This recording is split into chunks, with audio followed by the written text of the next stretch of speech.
Az elmúlt években számos érdekes és szokatlan megoldást láthattunk már gyártóktól, melyekkel új utakon, új módszerekkel próbáltak megoldani egy-egy feladatot vagy egy-egy problémát.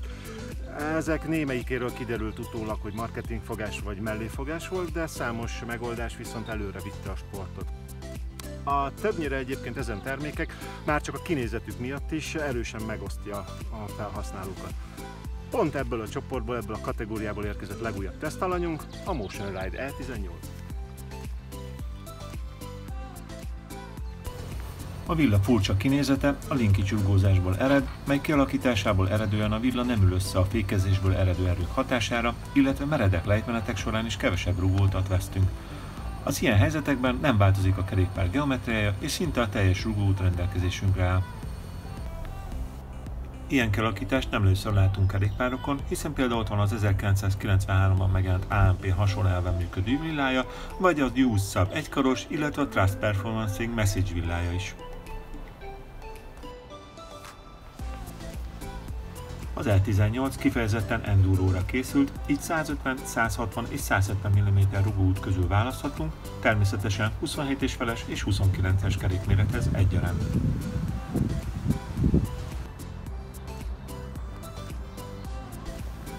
A villa bal száránál találjuk a csillapító egységet, mely 15 fokozatban állítható, de csak a tagon nincs opció kormányról vezérelni.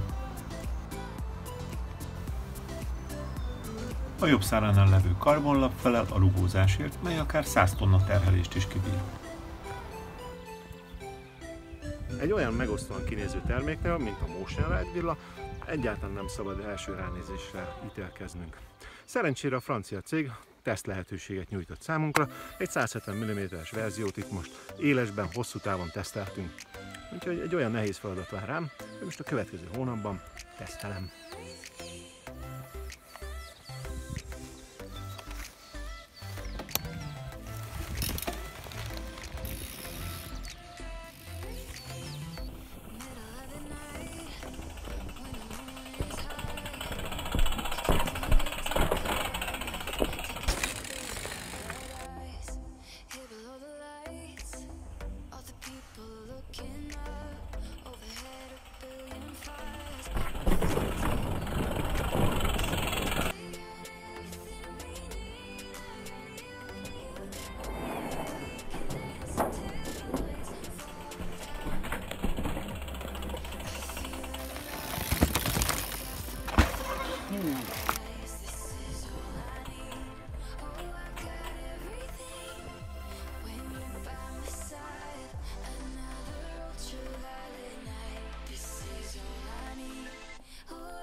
Az a szerencsés helyzet állt előtt, hogy a Motion Ride E18-as enduro villát több mint 2 hónapig tesztelhettem.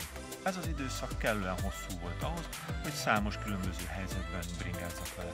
Voltam porban, sárban, napsütésben, bringáztam versenyen, élménybringáztam a Versenben, Mátrában, köves, gyökeres, meredek lejtőkön, épp úgy, mint aszfaltúton, transferen. Ezek összessége miatt egy nagyon mély, nagyon aprólékos benyomást kaptam a villáról. És sajnos azt kell mondjam, nagyon szívemhez nőtt, és nehéz szívvel fogom visszaadni most a teszt végén.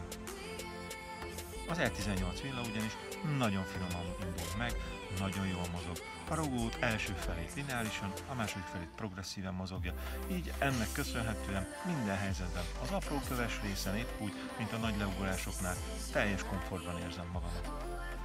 A merességével se volt gond, hisz ezek a robosztus, CNC-zett karok kellő stabilitást adtak még a legnagyobb sziklás terepen is. Ha a villával kapcsolatban bármi negatívumot kellene mondanom, talán 2 dolog jut eszembe. Az egyik az árcetli, amin egy igen magas, közel 1800 eurós ár szerepel. És bizony ezen árkategóriában szereplő vásárlók már nem csak feltétlen a mozgás karakterisztika alapján választanak villát, és ezen kinézettel kicsit nehéz versenyezni.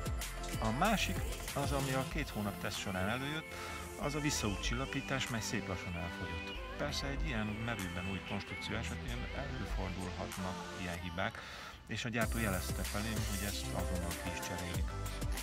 Habár a legtöbb vásárló, ami után kifizet ilyen nagy összeget egy villáért, nem feltétlen gondolja ezt a menetet végig, és csak a bosszúság marad. Ezektől függetlenül a Motion Ride villa egy iszonyat jó enduro villa. Teszi a dolgát, ahogy kell, észrevétlenül, kellő merevséggel. Csak ne kéne visszaadni. Persze, hogy visszaadom. Persze.